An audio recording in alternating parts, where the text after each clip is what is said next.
자, 교과서 176페이지하고 177페이지입니다. 이 페이지에서 문제가 두 문제 정도 나왔으니까 한번 잘 들어보시기 바랍니다. 자, 일단 교과서는 생산 방식이 산업혁명을 기준으로 해서 산업혁명 이전과 이후로 나눠서 이렇게 생산 방식이 변화를 쭉 설명하고 있습니다. 자, 산업혁명 이전입니다. 고대에는 손과 도구를 사용하여서 스스로 필요한 물건을 만드는 수공업 형태의 어떤 생산 방식이었습니다. 시간이 지남에 따라서 도구의 재료가 바뀌기도 하였고 그 다음에 수공업의 형태도 변화하였습니다. 초창기 수공업은 간의 수공업 형태였습니다. 집 안에서 손으로 공업을 하는 거였죠. 물품 수요의 증가로 생산성이 높은 공장제 수공업 형태로 발전하게 됩니다. 간의 수공업이 나중에는 공장제 수공업으로 바뀌게 됩니다. 차이점은 뭡니까? 같은 수공업이지만 집 안에서 했느냐 아니면 어떤 넓은 공간이 있는 공장에서 했느냐 그 차이입니다. 결국은 손으로 뭔가를 했다라는 거죠. 이처럼 산업혁명 이전까지는 적은 양을 생산하는 소량 생산 시대였습니다. 자, 밑에 한번 볼게요. 고대에는 뭐 석기시대, 금속기시대 이렇게 나눠져 있는데 석기시대는 도구가 주로 돌이었고 그럼 시간이 지남에 따라서 도구의 재료가 금속으로 청동기 그리고 철기 이런 말 하죠. 청동이나 철 이런 식으로 바뀌게 됩니다. 중세에 와서는 이제 집안에서 뭐 혼자 또는 뭐 둘 정도 같이 물품 제작에 모든 과정을 수행해서 처음부터 끝까지 손으로 어떤 제품을 만드는 것, 간의 수공업 이것들이 발달하였고 그 다음에 시간이 지남에 따라서 좀 넓은 공간에 모여서 여러 사람들이 어떤 작업을 나누는 겁니다. 너는 인형에 눈을 붙이는 걸 하세요. 너는 인형 안에 솜을 넣는 걸 하세요. 너는 이렇게 꼬매는 작업을 하세요. 이렇게 파트를 나눠서 제품을 생산하는 것을 공장제 수공업이라고 합니다. 당연히 간의 수공업보다는 생산량이 향상되었겠죠. 자, 그런데 18세기 산업혁명이 일어납니다. 산업혁명이 일어나면서 증기기관이 발명이 되죠, 그죠? 그러면서 사회 변화가 어떻게 일어났는지 그리고 생산 방식이 어떻게 바뀌었는지 한번 살펴보겠습니다. 자, 산업혁명 이후에는 동력을 이용하는 생산 기계가 개발이 됩니다. 즉 증기기관을 이용한 어떤 엔진이 개발된 거죠. 그래서 공장제 기계공업이 발달합니다. 공장에서 누가 수공업이 아니고 사람이 손으로 하는 게 아니고 기계공업, 기계가 어떤 물품을 제작하는 거죠. 즉 대량 생산 시대를 맞이하게 되었습니다. 그러다가 또 시간이 지나면 일관 생산 방식이 도입됩니다. 자세한 설명은 일단 밑에 가서 하도록 하겠습니다. 그러면서 생산성이 더욱 증가하게 됩니다. 최근에는 컴퓨터와 산업용 로봇 이런 것들을 이용하여 공장 자동화가 이루어지면서 더욱 간편하게 제품을 생산하게 됩니다. 또한 어떤 소비자의 어떤 물품에 대한 다양한 욕구, 나는 같은 MP3라도 나만의 MP3를 갖고 싶어. 나는 자동차 갖고 싶지만 나만의 어떤 독특한 자동차를 갖고 싶어. 이렇게 소비자의 욕구를 충족하기 위하여 다품종 소량 생산이 그런 시대가 도래하게 됩니다. 이러한 현상은 유연 생산 방식의 발달을 가져오게 됩니다. 자, 이렇게 공장 자동화, 유연 생산 방식은 다품종 소량 생산. 품종은 많지만 품종은 굉장히 많이 하고 양은 적게 하는 다품종 소량 생산입니다. 그리고 미래에는 맞춤형입니다. 그러니까 거의 다품종에서는 개개인의 성향을 다 맞출 수는 없었죠, 그죠? 그러니까 다양한 제품이 다양하긴 다양했지만 개인의 어떤 성향을 다 맞출 수는 없었는데 미래에는 개개인의 어떤 성향에 또는 기호에 맞춰서 생산한다는 거죠. 무인 공장, 사람이 공장에 없는 거죠. 그리고 우주 공장, 우주에서 제품을 생산하면 초고도 정밀 그런 제품들을 생산할 수 있다고 합니다. 그래서 더 정확하고 더 정밀한 어떤 제품 생산이 가능하다고 합니다. 그렇게 되어서 미래에는 맞춤형 생산 시대를 열게 된다라는 얘기가 나옵니다. 자, 밑에 한번 보겠습니다. 산업혁명 이후에 크게 대량 생산 시대, 다품종 소량 생산 시대, 그 다음에 맞춤형 생산 시대 이렇게 나눠지는데, 대량 생산 시대는 시대 역사적 시대는 근대에 해당되겠죠. 이제 18세기, 19세기에 해당될 겁니다. 자, 공장제 기계공업, 생산 기계를 이용해서 제품을 대량으로 생산하는 공장제 기계공업과, 그 다음에 일관 생산 방식, 생산 과정을 몇 개의 작업으로 나눕니다. 그리고 순서대로 조립하는 방식으로 생산성이 더욱 향상되었다라고 하는데, 일관 생산 방식은 여기 보면 쭉 자동차가 쭉 움직이죠. 그리고 사람들이 쭉 보이는데, 여기 있는 사람은 자동차 오른쪽 문에 있는 어떤 부품에 나사만 조이면 됩니다. 그러면 또 다음 차가 오겠죠. 그럼 이 사람은 결국 다음 차의 오른쪽 문을 열고 안쪽에 나사를 조이고, 이 사람은 계속 같은 작업을 하고, 또 이 전에 있는 사람은 또 어떤 작업들을 계속 수행하고, 그러니까 사람마다 맡은 역할이 다른데 그 사람은 계속 그 작업만 하기 때문에 당연히 그 작업에 대한 어떤 효율이 높겠죠, 그죠? 그래서 더욱 빨리 제품을 만들 수가 있습니다. 자, 여기까지는 대량 생산 방식이죠. 그 다음에 다품종 소량으로 넘어와서 유연 생산 방식입니다. 효율성과 유연성을 모두 갖춘 시스템.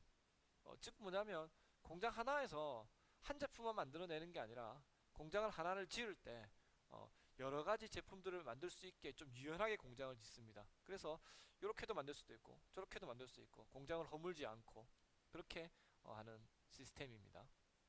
공장 자동화는 말 그대로 컴퓨터와 로봇을 이용해서 제품 생산을 자동화로 이렇게 하는 걸 말합니다. 자, 미래에는 이제 공장에 사람이 없죠. 무인 공장입니다.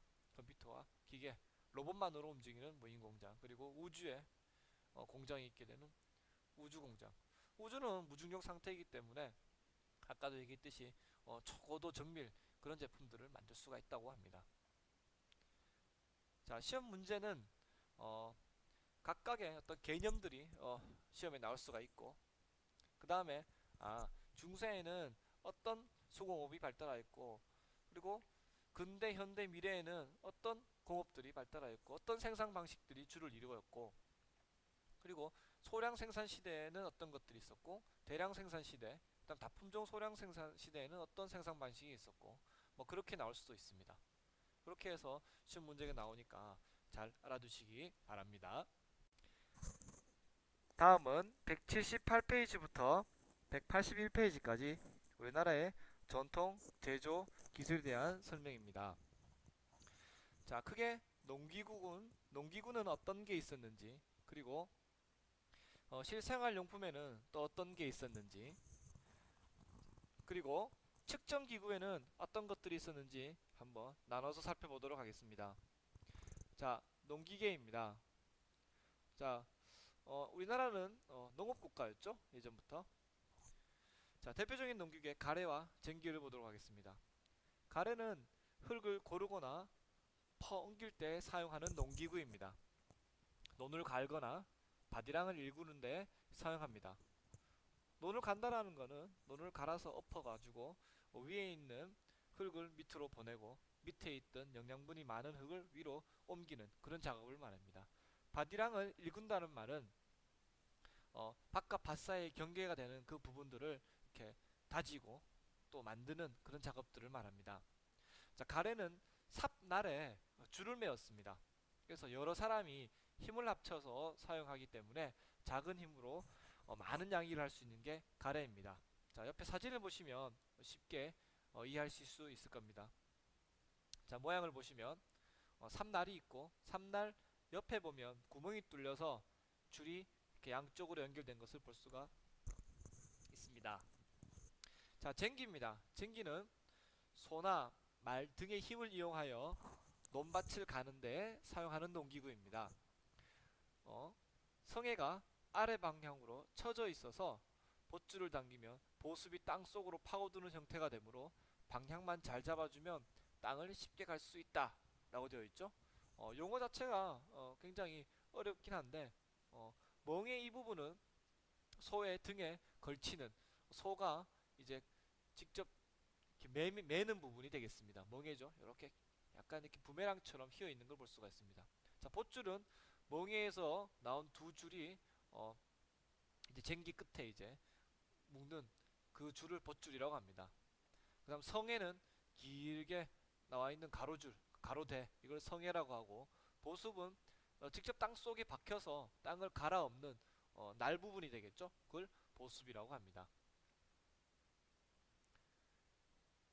자, 이렇게 보습이 땅 속으로 파고드는 형태이기 때문에 소가 끌어주기만 하면 땅을 이렇게 쉽게 갈 수가 있다라는 그런 얘기입니다. 특히 쟁기는 끄는 힘이 봇줄의 방향과 일치하므로 적은 힘으로도 쉽게 땅을 갈 수 있어서 많이 사용된다라는 그런 내용입니다. 그러니까 소가 가는 방향으로 쟁기도 가기 때문에 힘이 분산되지 않고 소가 끄는 대로 이렇게 간다, 이렇게 이해하시면 될 것 같습니다. 자, 이번에는 생활용품 한지부터 한번 보겠습니다. 한지는 우리나라 고유의 종이죠. 자, 원료가 특이합니다. 당나무라고 하네요. 쉽게 볼 수 있는 나무는 아닌데, 당나무 껍질을 원료로 하여서 만든다고 합니다. 다른 나라의 종이와는 다른 여러가지 특징이 있어서 다양한 용도로 쓴다고 합니다. 자, 어떤 용도가 있나 밑에 그림 한번 보겠습니다. 방음과 보온 효과가 좋아서 창호지로 이용됩니다. 그리고 어떤 섬유질 특유의 모양들이 이렇게 살아나죠, 그죠? 그래서 아름다운 무늬가 있어서 한지 공예에 많이 이용이 됩니다. 그리고 서예 용지로도 이용되죠. 그리고 한지로 만드는 가구가 있다고 하는데, 그럼 가구에도 이용이 되고, 그리고 옷으로도 만든다고 합니다. 이렇게 다양하게 쓰인다고 합니다. 자, 옹기를 보겠습니다. 옹기는 항아리를 말하는 거죠. 뚝배기 이런 거 생각하시면 될 것 같습니다. 우리나라의 전통 그릇이죠. 음식물을 저장하는 용기로 숨구멍을 통해서 공기가 잘 통과되어 음식물을 신선하게 보관할 수가 있습니다. 옹기는 지륵으로 빚어 구우면 눈에 잘 보이지 않는 미세한 구멍이 생긴다고 합니다. 그래서 이 구멍을 통해서 수분은 이 구멍을 통해서 빠져나가지 않지만 공기는 드나들 수 있기 때문에 묵은 공기는 바깥으로 나가고 신선한 공기가 안으로 들어오기 때문에 음식물을 오래 보관할 수가 있습니다. 우리나라의 발효식품이 이렇게 발달할 수 있었던 이유가 바로 옹기 때문이라고 합니다.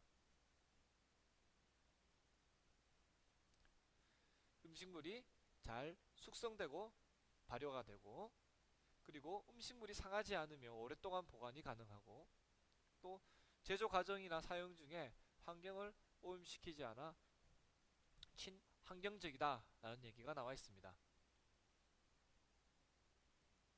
자, 측정기구 보도록 하겠습니다. 측정기구는 크게 치구기, 자경루, 앙부일구, 기리고차 이렇게 네 부분으로 나눠서 설명을 하고 있습니다. 하나하나 잘 살펴보도록 하겠습니다. 자, 치구기는 내린 비의 양을 그릇에 받아 측정하는 기구입니다. 그릇의 크기가 달라도 빗물이 고이는 깊이는 일정한 그런 원리를 이용하였습니다. 자, 비가 올 때 밖에 하나는 넓은 쟁반, 그리고 하나는 좁은 어떤 그릇, 목이 좁은 그런 그릇을 내놓았을 때 비가 그친 후에 그 깊이를 측정하면 똑같다, 뭐 그런 원리를 이용하였습니다. 자, 기존에는 땅 속에 스며든 빗물의 깊이를 자로 재어서 내린 비의 양을 측정하였는데, 그러면 오차가 많이 있겠죠. 그래서 치구기가 발명됨에 따라서 과학적으로 측정할 수가 있습니다. 치구기는 우리나라에서 세계 최초로 만들어졌으며, 특히 서울에 있는 어떤 기록에는 그 강우량 측정 기록은 세계에서 가장 오래된 관측 기록을 가지고 있다고 합니다. 그래서 이런 당장 한 해의 기록 가지고는 어떻게 할 수는 없지만, 이런 기록들이 10년, 20년, 30년 쌓이다 보면 어느 정도 날씨나 이런 것들을 예측해서 농사를 짓는데 도움을 받을 수가 있겠죠. 추구기는 3단 원통으로 이루어져 있고, 또 각각을 분리할 수가 있어서 쉽고 편리하게 비의 양을 측정할 수가 있습니다. 또 추구대가 있어서 추구기를 지지하고 땅에서 튄 빗물이 들어가지 않도록 또 더 정확한 그런 비의 양을 측정할 수가 있습니다.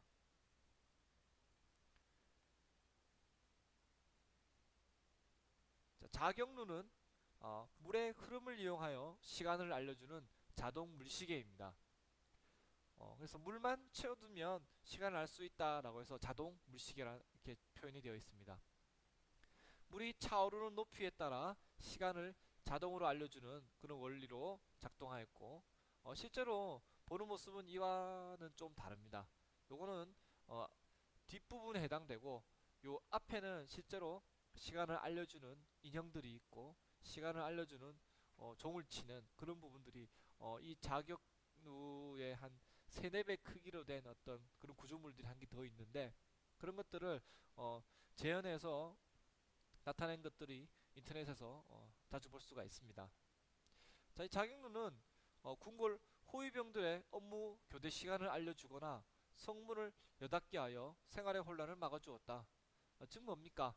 일반인들이 탁 썼다라고 볼 수는 없고, 궁궐 안에 한 대가 있으면 그 소리나 그런 것들 이용해가지고 뭐 궁궐 호위병의 업무 교대 시간이라든가 성문을 닫고 열고 하는 그럴 때 이용하였습니다. 그러니까 모든 사람들이 다 이용했다라고 볼 수는 없죠. 정해진 시간마다 자동으로 종과 징, 북 이런 것들을 울려주기 때문에 시간을 들을 수도 있고 또 볼 수도 있었습니다. 자, 지금 설명 보시면 수수호와 파수호와 같이 일부만 남았다라고 되어 있죠, 그죠?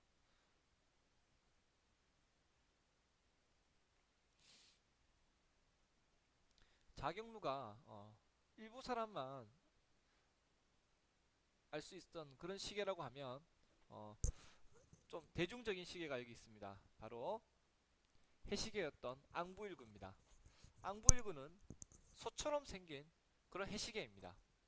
태양의 움직임을 따라 그림자의 길이와 위치가 바뀌는 원리를 이용하였고, 용기 안에 그림자를 읽을 수 있도록 눈금을 다 새겨두었습니다.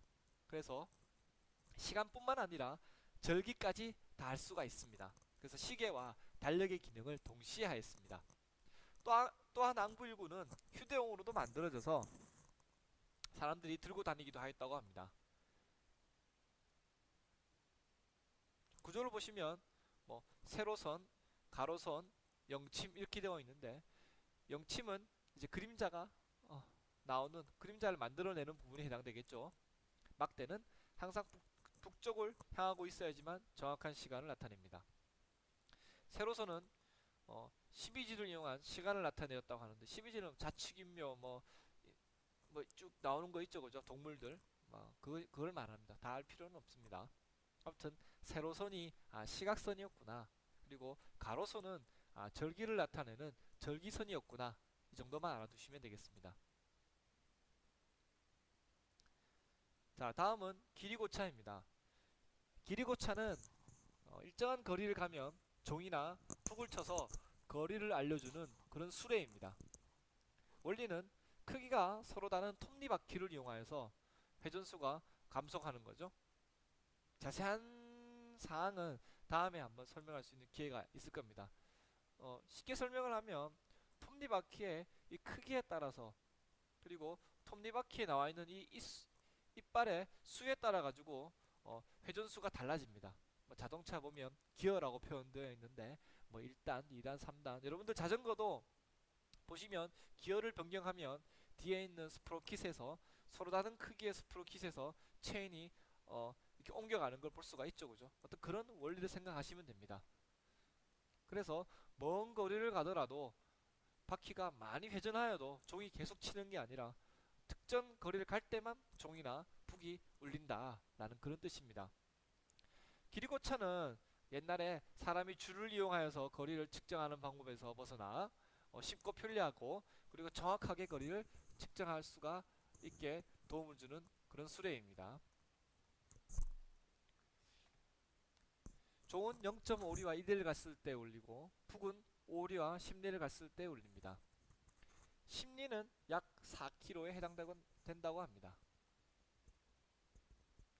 자, 여기까지 우리나라의 어떤 전통 제조 기술의 다양한 것들을 살펴봤는데, 시험 문제에는 다음 중 어, 기리고치에 대한 설명으로 옳지 않는 것은, 혹은 다음 중 보기에서 설명하고 있는 우리나라의 전통적인 어, 제조 기술은 무엇인가, 이런 식으로 시험이 나오니까 잘 봐두시면 될 것 같습니다. 자, 교과서 182페이지입니다. 자, 다양한 재료 중에 이번에는 목재에 대해서 한번 살펴보도록 하겠습니다. 목재는 주변에서 구하기가 쉽기 때문에 인류가 가장 먼저 생활에 이용한 재료입니다. 목재는 따뜻한 느낌이 들게 하고 무늬가 아름답고 가공하기가 쉽습니다. 자연적인 무늬가 있고 또 따뜻한 느낌이 들죠? 한번 생각해 보세요. 철제로 된 책상과 목재로 된 책상이 있으면 당연히 목재가 더 따뜻한 느낌이 들겠죠? 그리고 가공하기가 쉽습니다.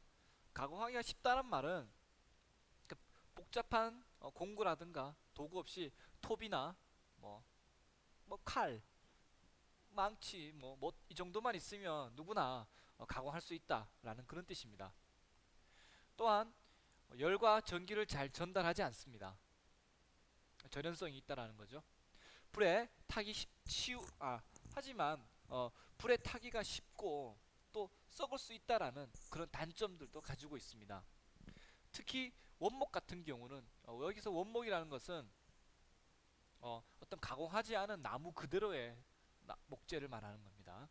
원목 같은 경우에는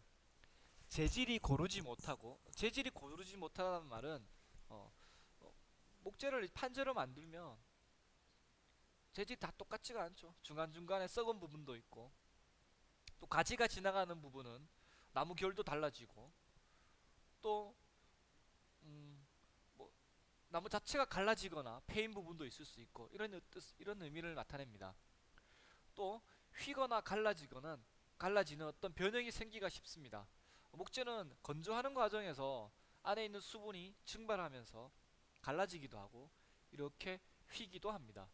그래서 이러한 단점들을 가지고 있기 때문에 원목 그대로 쓰는 경우보다는 가공재를 만들어서 이용하고 있습니다. 당연히 원목 그대로 써서 만든 가구들은 더 가격이 비싸겠죠. 왜냐하면 이러한 단점들이 있음에도 불구하고 제품화를 시켰기 때문에 그렇죠. 자, 그럼 가공재가 어떤 것들이 있는지 살펴보겠습니다. 예, 먼저 합판입니다. 합판은 넓고 얇은 판으로 원목을 넓고 얇은 판으로 만든 후에 각 판의 나뭇결 방향이 서로 직각이 되도록 겹쳐서 만듭니다. 무슨 얘기냐 하면 어, 통나무를 한번 생각해 보세요. 통나무를 사과를 자르듯이 껍질부터 해서 목질 부분을 전부 다 사과 껍질 깎듯이 얇게 자릅니다. 그러면 둥글었던 통나무가 긴 판재가 됩니다. 그것을 일정 크기로 잘라서 쌓는데, 쌓을 때 나무결이 서로 나란하게 쌓는 것이 아니라 나무결이 있으면 서로 직각이 되게 해서 쌓습니다. 그렇기 때문에 전체적으로 평균적으로 재질이 균일할 수가 있고 또 수축이나 변형이 잘 생기지 않습니다. 책상, 의자, 가구, 건축 재료에 많이 이용됩니다. 여러분들 학교에서 사용하는 의자와 책상은 이렇게 합판으로 만들고 있습니다. 다음은 집성재입니다. 집성재는 목재의 나뭇결 방향이 평행하도록 나란하게 모아서 접착제로 붙여서 만든 겁니다. 즉 나무를 판으로 만든 다음에 다시 각재로 만듭니다. 다시 길쭉길쭉한 각재로 만들어서 그냥 붙이는 것이 아니라 썩은 부분이라든가 강도가 약한 부분들은 잘라냅니다.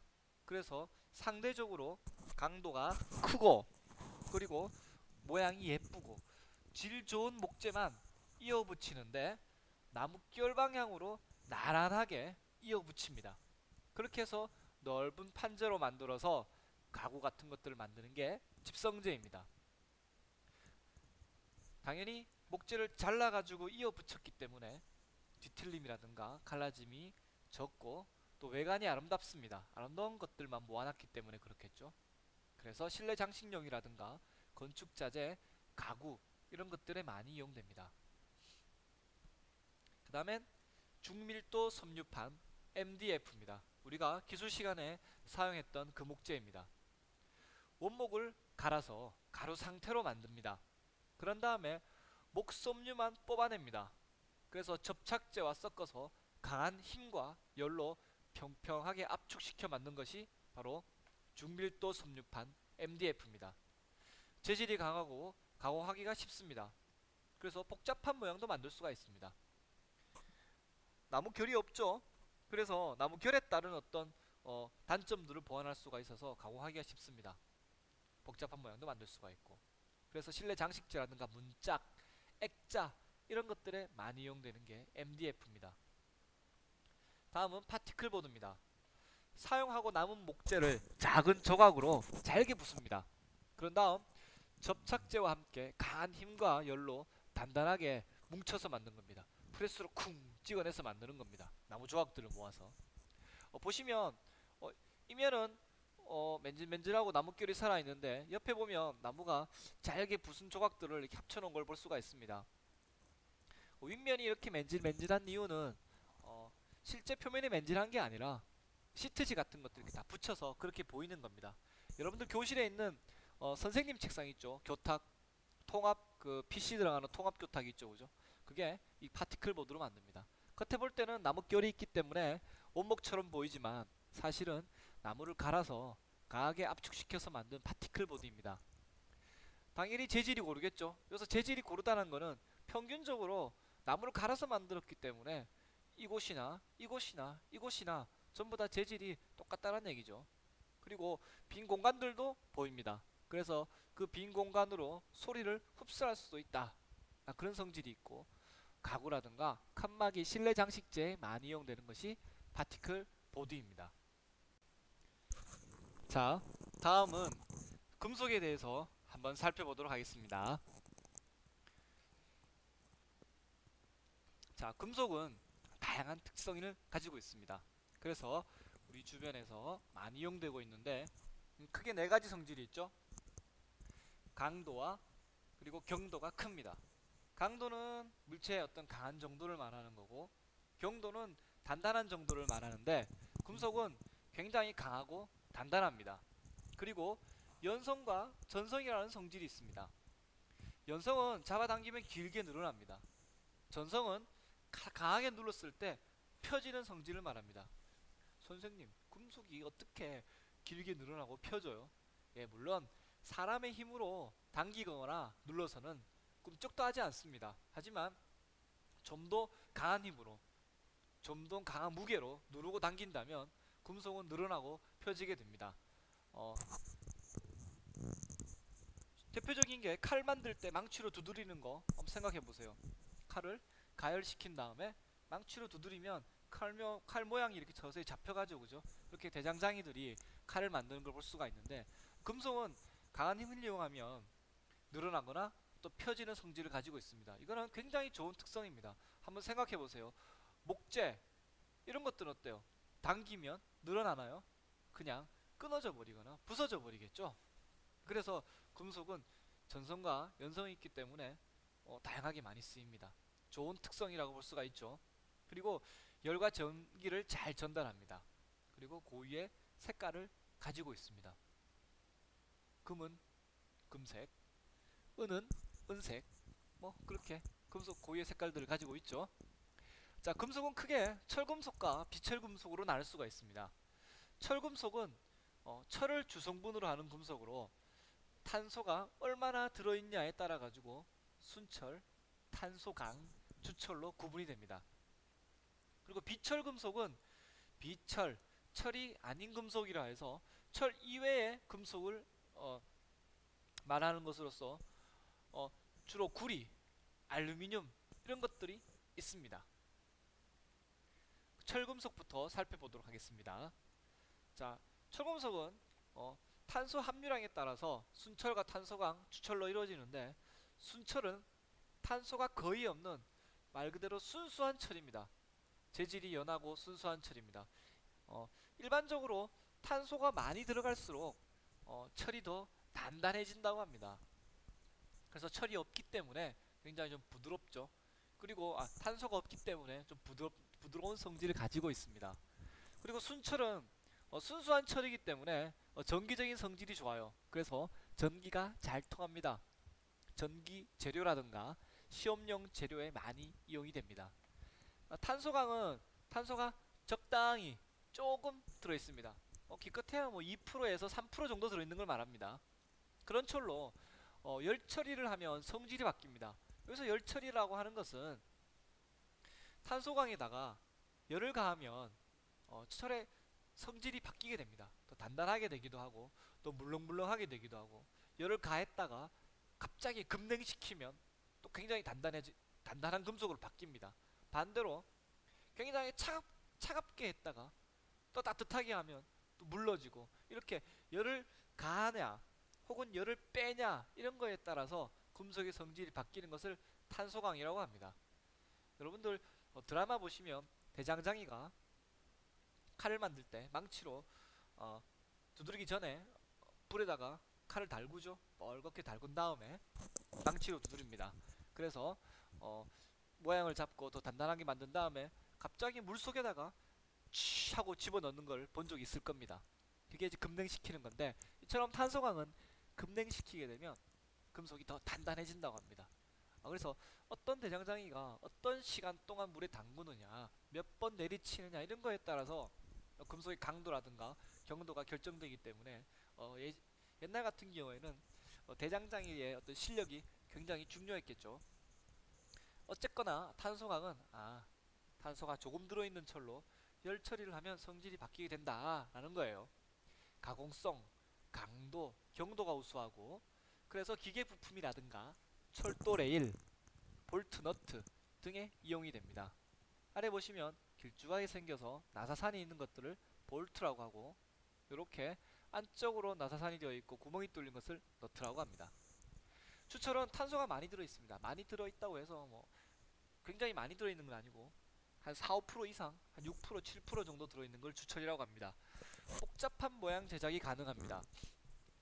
주조라는 공법을 쓰면 복잡한 모양이 가능한데 나중에 자세하게 설명하도록 하겠습니다. 그래서 녹이 잘 슬지 않습니다. 탄소를 많이 넣어서. 그리고 압축에는 강하나 충격에는 약하다.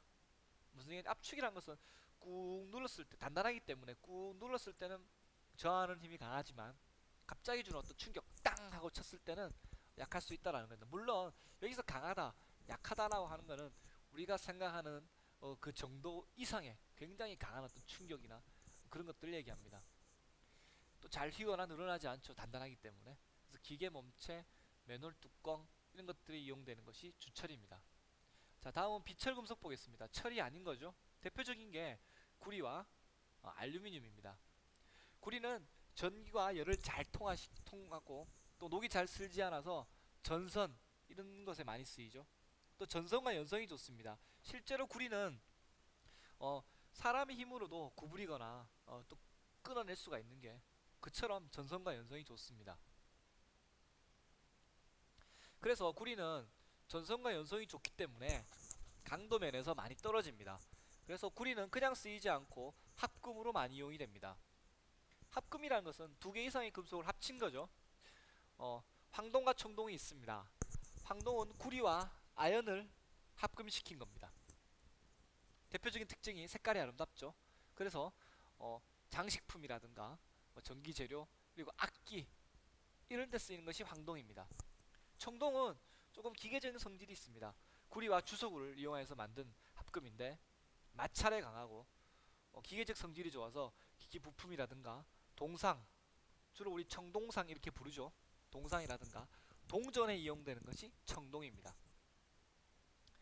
알루미늄을 보겠습니다. 알루미늄은 대표적인 특징이 가볍다라는 겁니다. 알루미늄 캔을 생각하시면 되겠죠. 그리고 전기를 잘 통하게 합니다. 그리고 공기 중에서 산화 피막이 형성되어 또 녹이 슬지 않습니다. 굉장히 좋은 특징 중에 하나겠죠. 그래서 음료수 캔이라든가 창틀 이런 것들이 이용됩니다. 하지만 강도가 좀 약합니다. 알루미늄 캔 한번 생각해 보시면 사람 손 힘으로도 이렇게 찌그러뜨릴 수가 있죠. 그래서 알루미늄도 합금으로 이용됩니다. 어, 두랄루민이라고 해서 알루미늄에다가 구리와 마그네슘을 넣어서 만듭니다. 그러면 알루미늄의 특징인 가벼운 그런 특징을 가지면서도 강하게 됩니다. 그래서 가볍고 강한 그런 물체이기 때문에 주로 이제 하늘을 나는 비행기라든가 자동차 이런 것에 많이 이용되는 것이 두랄루민입니다. 다음은 플라스틱에 대해서 살펴보도록 하겠습니다. 플라스틱은 원유를 정제해서 나오는 원료 나프타라고 하는데 뭐, 그 원료를 이용해서 다양한 물질을 결합시켜서 만드는 것으로 종류가 매우 많습니다. 플라스틱은 종류가 너무 많아서 일일이 다 설명할 수가 없고 또 일반적인 특징을 나열할 수가 없습니다. 플라스틱은 요즘 나오는 플라스틱은 금속보다도 더 강하고 또 일반적으로 전기가 잘 통하지 않는다고 알려졌지만 최근에는 전기가 통하는 플라스틱도 개발됨에 따라서 플라스틱은 뭐랄까 만들어내는 거에 따라서 특징이 달라지기 때문에 그 특성을 쉽게 정의할 수가 없습니다. 하지만 일반적으로는 가볍고 또 단단합니다. 그리고 전기 절연성, 단열성이 좋다라고 할 수가 있습니다. 즉 플라스틱은 원유, 석유를 통해서 만들어지고 종류가 많고 일반적인 성질로는 가볍고 단단하면서 전기가 안 통하고 열을 차단하는 성질이 좋다라는 거 알아두시면 되겠습니다. 자, 플라스틱의 종류는 크게 두 가지를 나눌 수가 있습니다. 열에 대한 성질에 따라서 열을 가했을 때 어떻게 변하느냐에 따라서 크게 두 가지로 나눌 수가 있습니다. 하나는 열 가소성 플라스틱이 있고 하나는 열 경화성 플라스틱입니다. 열 가소성 플라스틱은 열을 가하면 녹아서 부드러워집니다. 그래서 여러 가지 모양으로 만들어낼 수가 있습니다. 열을 가할 때마다 열을 가하면 가소성을 띈다라는 겁니다. 주로 이제 열을 가하면 녹아 흘러내려서 액체로 변하는 그런 플라스틱이 열 가소성 플라스틱입니다. 그런데 열 경화성 플라스틱은 열을 처음에 만들 때는 다양한 모양으로 만들 수 있지만 한번 만들어진 다음에 그 다음에 열을 가하게 되면 더 이상 녹아내리거나 그러지 않습니다. 그냥 시커먼 연기를 내면서 타버립니다. 그런 것들은 열 경화성 플라스틱이라고 합니다. 크게 두 가지로 나눌 수가 있습니다. 자, 먼저 열 가소성 플라스틱의 종류를 몇 가지 한번 살펴보도록 하겠습니다. 첫 번째로 PP 폴리프로필렌 수지입니다. 얘는 반복해서 굽히는 힘에 강하고 인체 해가 없기 때문에 세면용품 떠오르는 거 있죠? 네, 칫솔 정도 생각하면 되겠습니다.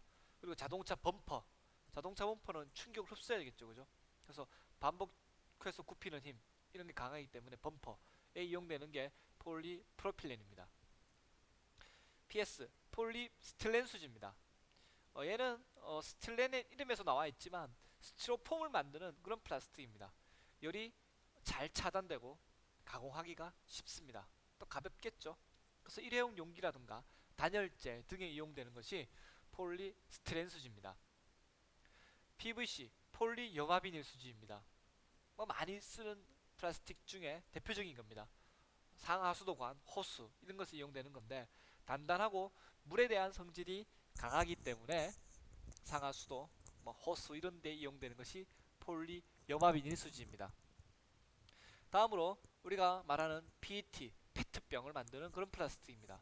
자, 이름을 한번 불러볼까요? 폴리에틸렌 텔레프탈레이트 길죠? 이게 PET입니다. 페트 수지인데 얘는 투명하고 더 단열성이 좋아요. 그래서 음료수병이라든가 전선 피복, 전선은 구리로 만든다고 했죠? 그 구리를 감싸는 그 전선 피복을 페트 수지로 만듭니다. 자, 지금까지 열 가소성이었고 열 경화성 한번 살펴보겠습니다.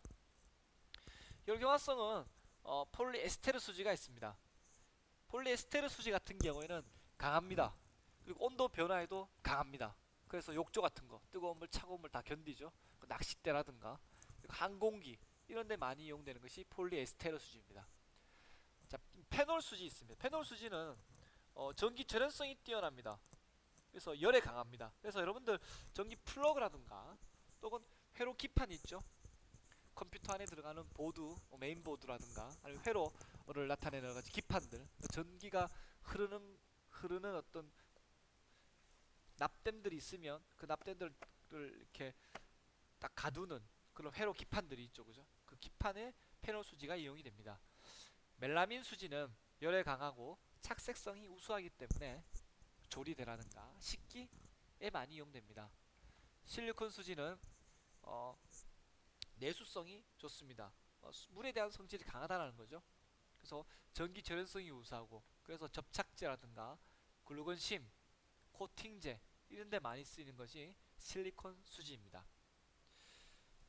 자, 목재, 금속, 플라스틱에 대해서 살펴보았는데 목재는 목재의 특성이라든가 단점들, 그리고 가공재 종류, 그리고 가공재의 특성 위주로 살펴보시면 되고, 금속도 금속이 가지고 있는 고유한 특성이 뭐고, 그리고 종류를 크게 두 가지로 나눴을 때 철금속엔 뭐가 있고 비철금속엔 어떤 것들이 있고 각각의 특징들은 뭐가 있다, 이렇게 알아두시면 될 것 같고, 플라스틱 같은 경우에는 종류를 잘 살펴보시면 될 것 같습니다.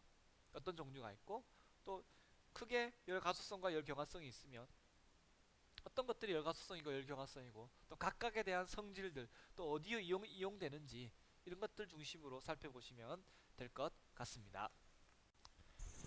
자, 이번에는 제도 통칙에 대해서 한번 살펴보도록 하겠습니다. 제도할 때 도면을 설계하거나 만들고 싶은 제품을 도면으로 표현할 때 필요한 어떤 것들인데, 먼저 도면은 A0부터 A4까지 이렇게 사용합니다. 이 정도만 알아두시면 될 것 같아요. 자, 척도 한번 보겠습니다. 척도는 도면에 나타내는 그 크기와 또 실물 크기와의 비율인데, 자, 우리가 만들고자 하는 제품이 자동차나 비행기처럼 굉장히 큰 제품입니다. 그런 것들을 A4 용지에다 표현하려면 당연히 실제 크기보다 작게 나타나야 되겠죠? 그게 축척입니다. 1대 얼마 얼마라고 표현되는 겁니다. 1대 2라는 거는 실제 크기보다 2배 작게 그렸다, 이런 뜻입니다. 비행기 같은 경우를 A4 용지에다가 표현하려면 몇 배 정도 작게 그려야 될까요? 잘은 모르겠지만 한 몇백 배 되겠죠, 그죠? 그래서 도면 한쪽 끝에 1대 몇백 이런 식으로 아마 표현이 될 겁니다. 그러면 그걸 봤을 때 도면을 해석할 때 엔지니어가 이거는 실제 크기보다 작게 그렸구나 라는 걸 알 수가 있죠. 근데 실제 크기하고 똑같이 그렸을 때는 1대1 이라고 표현하면 됩니다. 그런데 축적하는 반대로 죄송합니다. 축적하는 반대로 앞에 있는 숫자가 더 큽니다. 뒤에 1이 있고, 이거는 뭐냐 하면 실제 크기보다 더 크게 그렸다라는 얘기죠, 그죠? 굉장히 작은 부품들을 나타낼 때, 뭐 시계에 들어가는 부품이라든가 작은 나사라든가 이런 거는 배척으로 표현해야 됩니다. 앞에 있는 숫자가 더 크고 뒤에 있는 숫자가 1입니다. 이럴 때는 실제 크기보다 크게 그렸구나 라는 걸 알 수가 있습니다. 이것을 척도라고 합니다.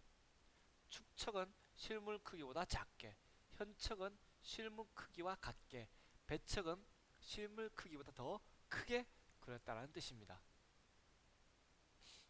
자, 선의 종류를 한번 보도록 하겠습니다. 도면에 쓰이는 선의 종류는 많이 있습니다. 크게 실선이 있고, 그 다음 파선, 점선을 말하는 거죠. 그 다음에 1.3선, 실선의 중간중간에 1점, 점이 한 개가 찍혀 있는 겁니다. 그 다음 2.3선, 실선의 중간중간에 점이 두 개가 찍혀 있는 걸 말합니다. 그 다음 실선은 또다시 굵은 실선과 가는 실선으로 나뉘고, 또 가는 실선은 또 이렇게 다양한 모양으로 나타냅니다. 자, 하나하나 보겠습니다. 일단 물체의 보이는 부분, 외형을 나타낼 때 쓰는 것은 외형선이라고 하고 굵은 실선을 씁니다. 그리고 물체에 치수를 기입하거나 어떻게 하세요 라고 하는 지시선을 사용할 때는 가는 실선을 씁니다. 명칭은 치수선, 치수보조선, 지시선 이런 것들이 이렇게 가는 실선으로 쓰입니다. 또 해칭, 해칭이란 것은 물체의 절단면을 표시할 때 사용되는데 이처럼 사선을 이렇게 그어서 표시를 합니다. 그 다음에 경우에 따라서 물체의 안속 부분을 보여준다거나 아니면 생략하는 경우가 있습니다. 그럴 때는 이렇게 파단선을 써서 부분 단면의 경계를 표시합니다. 그리고 물체에 보이지 않는 부분을 표시할 때는 숨은 선이라고 해서 점선, 즉 파선을 씁니다. 그리고 일점세선은 중심선이라고 불리우고 물체의 중심을 표시할 때 사용합니다. 그래서 도면에서는 중심선이라고 합니다. 이점세선은 움직이는 물체를 나타낼 때 가상에서 예측해서 움직이는 물체의 예측된 어떤 모양을 나타내기 위해서 쓰는 건데 가상선이라고 하고 이점세선을 씁니다. 실제 그림을 한번 보겠습니다. 자, 여기 도면이 있죠. 끝에 이렇게 나와 있는 것이 이제 외형선이 되겠죠. 굵은 실선으로 표시되었습니다. 그 다음에 이 부분들, 치수를 나타내는 부분이라든가 치수의 한계를 정하는 치수 보조선이라든가 아니면 이렇게 화살표로 되어 있는 지시선 같은 것들 전부 다 가는 실선입니다. 그리고 지금 1점세선 보이십니까? 이렇게 선 가다가 점이 찍히고 가운데 십자가가 있고 또 1점, 1점, 1점 있고 또 실선으로 이어지죠. 이것은 이게 원이고 중심은 여기다 라는 뜻으로 중심선이 나타나 있습니다. 그 다음에 점선이 보이죠? 점선이 이렇게 보인다는 얘기는 지금 앞에는 지름이 20인 구멍이 있지만 뒤로 갈수록 점점 구멍이 커져서 뒷면에는 지름이 23인 구멍이다. 이렇게 보이지 않는 부분을 점선으로 이렇게 표시해 둔 겁니다. 수문선이죠. 지금 이 도면에서는 이점세선이라든지 파단선이라든가 해칭을 볼 수는 없지만 그래도 간략적으로 어떤 선의 종류들을 한번 살펴보았습니다. 그 다음에 도면에 치수를 표현할 때 동그라미에다가 사선을 그은 게 있습니다. 이것은 파이라고 읽고 지름을 나타낸 걸 말합니다. 그 다음에 네모라고 하고 뒤에 숫자가 나오면 숫자만큼 적힌 얼마인 정사각형이구나 이런 걸 알 수가 있는 거예요. 만약에 네모 5라고 하면 한 변의 길이가 5인 정사각형이구나 이렇게 알 수 있는 겁니다. 자, R은 반지름이라고 하고 T는 두께를 나타냅니다. 사실 이 도면은 굉장히 축소해서 나타낸 거죠. 두께도 안 나와 있고. 자, 이렇게 해서 제도 통칙에 대해서 한번 살펴보았습니다. 자, 지금부터는 196쪽 하고 있습니다. 전기전자 부품에 대해서 한번 살펴보겠습니다. 변압기입니다. 변압기는 철심의 양쪽에다가 코일을 감는데 서로 다른 횟수로 감습니다. 그랬더니 전기의 압력이 바뀌게 되어요. 그래서 발생한 전기에 전압을 바꾸어서 보내거나 각종 기기의 전압을 낮추는 그런 역할을 하는 것이 변압기입니다. 자, 기호로는 다음과 같이 나타내죠. 철심을 다른 횟수로 감았는 것들이 비교적 잘 설명되었죠. 기호로. 그리고 주상 변압기가 대표적인 변압기죠. 그죠? 발전소에서 굉장히 높은 전압의 전기를 만들었는데 실제로 그 높은 전압을 가정에서 쓸만한 220V로 바꿔주는 역할을 하는 게 변압기, 주상 변압기죠. 다른 말로 하면 전봇대 이렇게 얘기를 하죠. 변압기입니다. 전기 압력을 바꾸는 거. 죄송합니다. 자, 전동기입니다. 전동기는 두 개의 자석 사이에 코일을 감은 회전축을 집어넣습니다. 주로 전기를 이용하여 회전 운동을 발생시키는 역할을 하는 건데 모터를 말하는 거죠. 모터 열어보면 모터 이 통 안쪽 벽 쪽으로는 자석이 자리하고 있고 가운데에는 코일을 감아 놓은 이런 철심이 있습니다. 그러면 철심이 자기장에 혹은 전기장에 의해서 회전하게 되는데 그걸 이용하는 것이 전동기죠. 모터입니다. 기호로는 다음과 같이 나타냅니다. 자, 다음은 저항기입니다. 저항기는 저항이 있는 물질을 집어넣은 것으로서 회로 내에서 전류 또는 전압의 크기를 조절하는 그런 역할을 합니다. 고정저항기가 있고 가변저항기가 있습니다. 어, 고정저항기는 회로가 이렇고 가변저항기는 이렇습니다. 고정저항기는 여러분들 그 선풍기에 있는 그 강풍, 약풍, 중풍이 있죠, 그죠? 그걸 생각하시면 됩니다. 저항이 큰 거는 이제 약풍이 되겠죠. 약풍을 누르면 저항이 많이 걸려서 바람이 약하게 나옵니다. 그런데 강풍은 어때요? 저항이 적은 저항을 적게 걸었겠죠. 그래서 강풍을 누르게 되면 바람이 세게 나오고, 그래서 저항기가 선풍기에 쓰인다라는 거. 근데 가변 저항기는 어, 라디오 볼륨 조절할 때 쓰입니다. 볼륨 어때요? 저항이 크면 소리가 작게 들리겠죠. 또 저항이 작으면 전기가 많이 흘러서 소리가 크게 들리고, 그때 가변 저항기를 씁니다. 콘덴서는 두 개의 전극판 사이에 전기를 담아둘 수 있는 물질을 넣어서 만든 겁니다. 그래서 일정량의 전기를 저장하였다가 또 금방 방전시킵니다. 그래서 전압을 일정하게 유지시켜주는 역할을 하는 것이 콘덴서입니다. 고정 콘덴서가 있고 가변 콘덴서가 있습니다. 기호는 다음과 같습니다.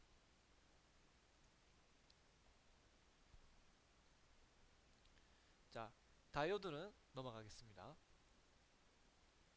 트랜지스터는 어, P형 반도체와 N형 반도체를 교대로 뭐 세 개 층으로 붙여 만든 것이라고 나와 있는데, 생략하고 줄거 볼게요. 전류의 흐름을 조절하여 전기 신호를 크게 만드는 증폭 작용과 전류의 흐름을 연결하거나 차단하는 스위칭 작용을 한다. 여기까지만 알아두시면 되겠습니다. 자, 그리고 직접 회로. 직접 회로는 줄거 보세요. 트랜지스터와 다이오드, 저항 등의 여러 전자부품들로 구성된 전기 회로를 한 개의 작은 칩 안에 구성한 겁니다. 작기 때문에 전력 소모가 적죠.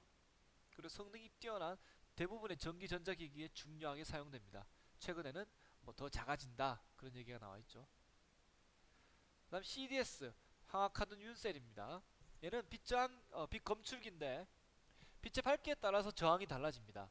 그래서 주위가 밝으면 저항이 감소하고 전기가 잘 흐르고, 주위가 어두우면 저항이 증가해서 전기가 잘 흐르지 않는 그런 특징이 있습니다. 가로등에 쓰입니다. 자, 여기까지 전기전자 부품인데 정의만 잘 알아두시면 한 문제 푸는데 문제는 없을 것 같습니다. 이상입니다. 자, 206페이지 동력 전달 장치 보겠습니다. 자, 동력 전달 장치라는 것은 기계가 일을 할 수 있도록 또 외부에서 들어온 동력을 전달하는 것을 말합니다. 대부분의 기계는 이런 전동용 기계 요소로 이루어져 있는데, 그래서 효과적으로 동력을 잘 전달할 수가 있습니다. 마찰차, 기어, 체인과 스프로킷, 벨트와 벨트 풀리, 캠, 링크 이런 것들이 있습니다. 하나하나 살펴보도록 하겠습니다. 마찰차입니다. 마찰차는 두 개의 바퀴를 접촉시킵니다. 그리고 이 접촉면에서 발생하는 마찰력을 이용해서 동력을 전달합니다. 자, 보시면 작은 바퀴가 회전하게 되면 당연히 여기서 생기는 마찰력 때문에 큰 바퀴도 회전하게 되겠죠, 그죠? 회전 방향은 반대로 바뀌지만 마찰력으로 동력이 전달되기 때문에 정확한 동력을 전달할 수가 없어요. 왜냐하면 미끄러짐이 발생을 합니다. 생각해 보세요. 바퀴가 왼쪽에 있는 바퀴가 한 바퀴 돌았다고 해서 오른쪽에 있는 바퀴가 한 바퀴 돈다라고 할 수 없죠. 약간 미끄러지기 때문에 조금 덜 돌 수가 있습니다. 그래서 확실하고 정확한 동력을 전달하는 곳에는 적합하지가 않습니다. 평마찰차가 있고 원추마찰차가 있습니다. 평마찰차는 두 축이 서로 이렇게 평행할 때, 바퀴의 두 축이 평행할 때는 평마찰차를 쓰고, 두 축이 이렇게 연장선이 서로 이렇게 교차할 때는 원추마찰차를 씁니다. 뭐 인쇄기라든가 프린터기 이런데 많이 쓰입니다. 다음은 기어전동입니다. 마찰차의 접촉면에 일을 만듭니다. 일을 만들면 이 끼리 서로 맞물리기 때문에 미끄러짐이 발생하지 않겠죠. 정확한 동력을 전달할 수가 있습니다. 그래서 기어는 가까운 거리에서 정확하고 확실하게 동력을 전달할 때 쓰입니다. 자, 크게 네 가지가 있죠. 평기어입니다. 가장 널리 사용되고 바퀴의 두 축이 서로 평행합니다. 여기 보면 화이트, 여러분들 그 시험 고치고 할 때 화이트 쓰죠, 그죠? 거기 보면 평기어가 두 개 들어가 있습니다. 헬리컬 기어는 평기어처럼 두 축이 서로 평행할 때 쓰는데 이가 그 바퀴의 이가 약간 경사져 있습니다. 이렇게 바퀴의 이가 경사져 있기 때문에 진동이나 소음이 적기 때문에 다양한 곳에 쓰일 수 있겠죠, 그죠? 가격이 비싸고 만들기가 쉽지 않습니다. 헬리클 기어입니다. 용도는 평기어랑 똑같죠? 자, 다음은 베벨 기어입니다. 베벨 기어는 원뿔면에 일을 냈습니다. 그래서 두 축이 서로 교차할 때, 두 축이 서로 교차할 때 쓰는 게 바로 베벨 기어입니다. 자, 동영상 한번 볼까요? 자, 보이시죠? 밑에 있는 기어가 이렇게 회전하게 되면 옆에 있는 기어는 이렇게 회전하게 돼서 회전 방향이 직각으로 바뀌게 됩니다. 다음은 웜과 웜기어입니다. 웜과 웜기어는 두 축이 서로 평행하지도 않고 또 교차하지도 않고 이렇게 뚱 떴을 때 그럴 때 쓰는 기어입니다. 기타의 조율기, 조율하는 부분에 이 웜과 웜기어가 쓰이죠. 네, 다음은 체인과 스프로킷 전동입니다. 체인의 스프로킷에 이가 딱 몰리기 때문에 정확한 동력을 전달할 수가 있습니다. 언제 쓰이냐면 두 축의 사이가 멀어. 그래서 기어 전동을 쓸 수 없을 때 이 체인과 스프로킷 전동을 씁니다. 비교적 정확하게 동력을 전달할 수가 있죠, 그죠? 오토바이라든가 자전거 그리고 기타 공장에서 이 체인과 스프로킷을 많이 이용하는데 주로 이제 이륜 자동차에 많이 쓰죠. 오토바이나 자전거에 체인과 스프로킷입니다. 이렇게 기어에 톱니바퀴에 체인이 걸리게 되면 그 톱니바퀴를 우리는 스프로킷이라고 이렇게 얘기를 합니다. 자, 다음은 벨트와 벨트 풀리입니다. 벨트는 뭐 허리띠처럼 생긴 이런 벨트를 말하고 풀리는 벨트가 감기는 이런 마찰차 이런 바퀴 이걸 풀리라고 합니다. 자, 벨트와 벨트 풀리는 그 사이에 생기는 마찰력 벨트하고 마찰차 사이에 생기는 마찰력으로 동력을 전달합니다. 당연히 미끄러짐 조금 발생하겠죠, 그죠? 어떨 때 쓰이냐? 두 축 간의 거리가 멀 때, 그리고 동력을 직접 전달할 수 없을 때 쓰입니다. 자, 이거 보시면 컨베이어 벨트죠. 물건을 먼 곳까지 이동시키는 거죠, 자동으로. 여러분들 그 공항 같은데 보면 무빙 워크를 하나, 그죠? 그런 데 쓰이는 거 생각하시면 되겠죠. 벨트와 벨트 풀리입니다. 자, 그 다음에 캠입니다. 캠은 기본적으로는 회전 운동을 일전 구간 왕복 운동으로 바꿔줍니다. 자, 왼쪽에 보시면 하트 모양의 지금 마찰차가 있고 위에는 하나의 축이 있습니다. 축 밑에는 바퀴가 있겠죠. 자, 하트 모양의 마찰차가 회전하게 되면 이 바퀴가 달린 축은 어떻게 움직일까요? 아래 위로 움직이겠죠, 그죠? 그런데 하트의 이 곡선의 기울기에 따라서 아래 위로 올라가는 그 높이가 달라지겠죠, 그죠? 이것이 캠입니다. 회전하는 원판에 막대를 연결하여서 회전 운동을 왕복 직선 운동으로 요동 운동으로 바꿔주는 걸 말합니다.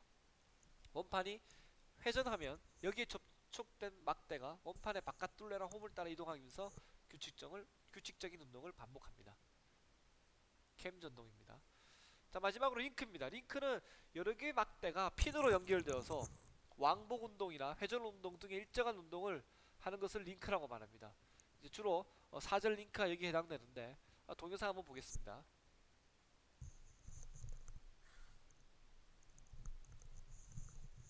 자, 보시면 여기 축을 기준으로 해서 요까지의 막대는 지금 회전 운동을 하고 있습니다. 그죠? 회전 운동을 하게 되는데 여기를 기준으로 해서 요 막대는 일정 구간 왕복 운동을 하게 됩니다. 그죠? 이런 운동을 하는 것을 링크라고 하고 특히 막대가 4개가 있으면 사절 링크라고 얘기합니다. 자, 포크렌 삽 위에 있는 이 부분이 이제 사절 링크를 이용한 거죠. 자, 다음으로 로봇에 대해서 살펴보겠습니다. 자, 로봇은 인간의 명령을 실행하여 인간이 하기 어려운 일을 대신해주는 그런 장치입니다.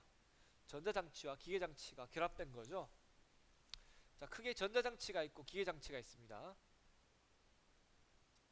전자장치에는 통신장치, 센서장치, 전원장치, 제어용 컴퓨터, 액추에이터가 있습니다. 통신장치는 이제 원격 제어에 이용이 되고 센서장치는 사람의 감각기관과 같은 그런 역할들을 합니다. 그 다음에 전원장치는 말 그대로 전원을 공급하는 장치이고, 제어형 컴퓨터는 명령이라든가 신호 이런 것들을 보내는 걸 말하죠. 그 다음에 액추에이터는 모터라고 생각하시면 됩니다. 로봇 실제로 움직이는 그런 부분입니다. 그 다음에 기계장치를 보시면 이런 뭐 팔뚝이면 팔뚝 이런 부분들 있죠. 전부 다 나무 막대처럼 이렇게 생겼죠. 이런 막대로 되어 있다라고 해서 링크, 절 이렇게 얘기합니다. 관절로 연결되는 부분 링크라고 합니다. 나무 막대는 아니고 뭐라고 해야 되죠? 자, 링크입니다. 그다음 몸통, 몸통은 이제 팔이라든가 뭐 머리, 다리 이런 것도 연결되는 부분이죠. 그다음 관절도 있겠고, 그다음에 이제 엔드 이펙터라고 해가지고 사람 손과 같은 역할을 하죠. 물체를 잡거나 어떤 작업을 수행하는 부분입니다. 끝에 있다고 해서 엔드 이펙터 이렇게 얘기를 합니다. 이런 것들. 자, 로봇 같은 경우에는 어떤 구조, 구성되어 있는 요소 이런 것들을 관심 있게 보시면 되고, 그 다음에 동력 전달 장치에 보시면 하나하나의 특성이라든가 종류 이런 것들을 한번 살펴보시면 될 것 같습니다. 이상입니다.